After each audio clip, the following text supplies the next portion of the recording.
Promote లాగా చేయలేదు ఆయన. అదే అదే ఆయన చేసిన పొరపాటు. నిజంగా చేసుంటే అందరూ ఒళ్ళు, నోరు, కళ్ళు అన్నీ కంట్రోల్లో ఉండేవి.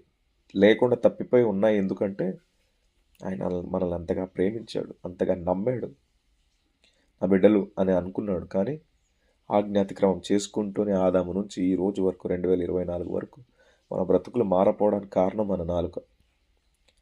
నేను ఒక పుస్తకంలో చదివాను, ఆమె జాయిస్ మేయర్ గారు ఆమె రాసిన పుస్తకంలో ఆ టైటిల్ ఏమని ఉంటుందంటే బ్లెస్సింగ్ అండర్ యువర్ నోస్, అంటే ఆశీర్వాదం నీ ముక్కు కిందే ఉంది.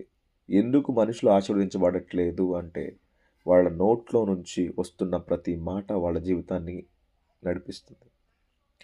సో మనము అట్లీస్ట్ ఇంకా ఈ ఈ ఇయర్ ఎండింగ్లో ఉన్నాము, ఇప్పటి నుంచైనా మనము ప్రతి ఒక్కరిని ఆశీర్వదించడం నేర్చుకుందాం. ఎందుకంటే దేవుని సృష్టిలో దేవుని క్యారెక్టర్ అది వన్ ఆఫ్ ద క్యారెక్టర్.